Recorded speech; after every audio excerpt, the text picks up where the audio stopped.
ಕುಷ್ಟಗಿಯಿಂದ ಬೆಂಗಳೂರಿಗೆ ರೈಲು ಓಡಿಸಲು ಮುಂದಾಗುವಂತೆ ಒತ್ತಾಯಿಸಿ ಬಾಗಲಕೋಟೆಯಲ್ಲಿ ರಾಜ್ಯ ರೈಲ್ವೆ ಸಚಿವ ವಿ ಸೋಮಣ್ಣ ಅವರಿಗೆ ಕುಷ್ಟಗಿ ರೈಲ್ವೆ ಹೋರಾಟ ಸಮಿತಿಯ ಪದಾಧಿಕಾರಿಗಳು ಮನವಿ ಸಲ್ಲಿಸಿದರು.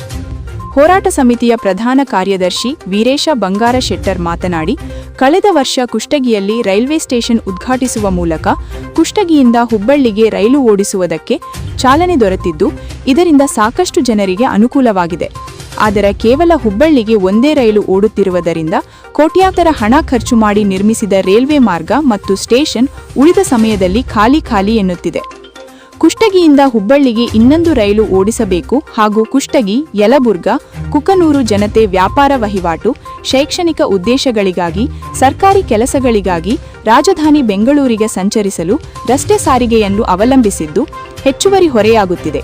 ಆದ್ದರಿಂದ ಹೊಸದಾಗಿ ನಿರ್ಮಿಸಿದ ರೈಲ್ವೆ ಮಾರ್ಗ ಇನ್ನೂ ಲಾಭದಾಯಕ ಮಾಡಿಕೊಳ್ಳಲು ಮತ್ತು ಜನತೆಗೆ ಬೆಂಗಳೂರಿನಿಂದ ಹೊಸಪೇಟೆವರೆಗೆ ಬರುವ ರೈಲುಗಳನ್ನು ಕುಷ್ಟಗಿವರೆಗೆ ಓಡಿಸಲು ಮುಂದಾಗುವ ಮೂಲಕ ಈ ಭಾಗದ ಜನರಿಗೆ ಅನುಕೂಲ ಮಾಡಬೇಕು ಎಂದು ಕುಷ್ಟಗಿ ರೈಲ್ವೆ ಹೋರಾಟ ಸಮಿತಿ ಕುಷ್ಟಗಿಯಿಂದ ಬೆಂಗಳೂರಿಗೆ ರೈಲು ಓಡಿಸುವಂತೆ ರಾಜ್ಯ ರೈಲ್ವೆ ಸಚಿವ ವಿ ಸೋಮಣ್ಣ ಅವರಿಗೆ ಮನವಿ ಸಲ್ಲಿಸಿದರು.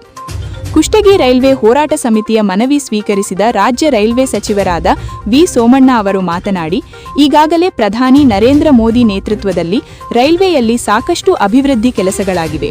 ಇನ್ನೂ ಸಾಕಷ್ಟು ಕೆಲಸ ಮಾಡುವುದು ಬಾಕಿ ಇದ್ದು, ಆದ್ಯತೆ ಮೇರೆಗೆ ಕುಷ್ಟಗಿ ಬೆಂಗಳೂರು ರೈಲು ಬಿಡಲಾಗುವುದು ಎಂದು ಭರವಸೆ ನೀಡಿದರು. ಈ ಸಂದರ್ಭದಲ್ಲಿ ಶರಣು ತಳ್ಳಿಕೇರಿ, ಮಹಾಂತಯ್ಯ ಅರಳೇಲಿ ಮಠ, ಬಾಬು ಘೋರ್ಪಡೆ, ಮಂಜುನಾಥ ಮಹಾಲಿಂಗಪುರ, ವೀರೇಶ ಕರಡಿ ಸೇರಿದಂತೆ ಇತರರಿದ್ದರು. Reporter Bhimasenarao Kulkarni, GM news, Kushtagi. Kushtagi Bengaluru ರೈಲು ಸೇವೆಯನ್ನ ಆದ್ಯತೆಯ ಮೇಲೆ ಪ್ರಾರಂಭಿಸಲು ನಾನು ನೋಡ್ತೇನೆ. ಹಲವು ಯೋಜನೆಗಳು ಬಾಕಿ ಇವೆ. ಧನ್ಯವಾದಗಳು ಸರ್.